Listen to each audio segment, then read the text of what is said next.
वैष्णवी हगवणे प्रकरणाशी संबंधित पोलीस अधिकारी सुपेकरांनी जेलमधील आरोपीकडून 300 कोटी रुपयांची मागणी केल्याची तक्रार माझ्यापर्यंत आल्याचा दावा भाजप आमदार सुरेश धस यांनी केला आहे। नातेवाईकांच्या सुनेकडून तुम्ही पैसे मागता म्हणजे तुम्ही फॉल्टी आहात, त्यांच्यात नैतिकता नाही। आता 150 कोटी रुपयांच्या प्रॉपर्टीचं काय करायचे? बाहेर आले तर लोक यांना शेण हाणणार आहेत।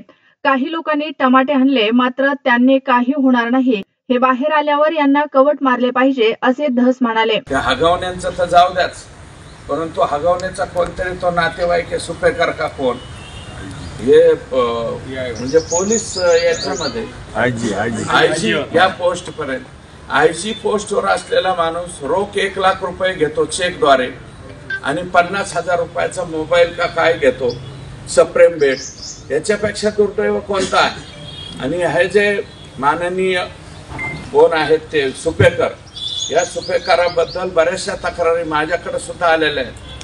जेलमध्ये जे आरोपी आहेत त्यांना 300 कोटी रुपये आम्हाला दे म्हणण्याची सुद्धा एक गंभीर तक्रार याच सुपेकरांच्या विरोधात आहे। ज्या अर्थी तुम्ही नातेवाईकाच्या सुनाकडनं पैसे मागता याचा अर्थ 100% तुम्ही फॉल्टी आहात। हे सुपेकर जरा आयजी या पोस्टवरचा माणूस सुद्धा मला फॉल्टी दिसतोय। याच्यामध्ये नैतिकता नावाची गोष्ट मला वाटतं काही राहिलेली नाही।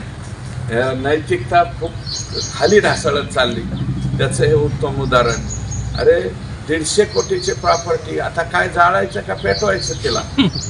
आता कोण खाणार आहेत? आणि बाहेर आले तरी ह्यांना शेणच हाणणार आहेत लोक।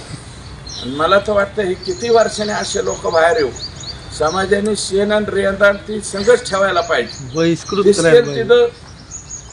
याचा शेण ते उद्धव ठाकरे साहेबाच्या का पार्टीच्या का कोणीतरी लोकांनी घरावर जाऊन शेण आणलं, तिथं बाया माणसं भारतीय जनता पार्टीच्या आणि शिवसेनेच्या एकनाथ शिंदे साहेबांनी यांनी तंबाटे हाणले। नुसते तंबाटे हाणून नाही जमले पाहिजे, यांना आहे ना मोठमोठ्याने कवट हाणायला पाहिजे। तंबाट्याने काय व्हायचं नाही, कवटाने यांची डोके फुटतील असं। आणि एकदा कवाट जर पाठाडात बसलं तर कवाट काय असतं हे त्यांना कळायला पाहिजे।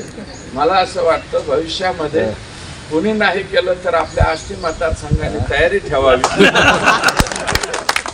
आपण कवट गोळा करून ठेवू आणि हे जर कधी जामिनावर सुटले यांच्या मागच 2-4 गाड्या आणि कवट हगवणे आणि सापडला तर सुपेकर।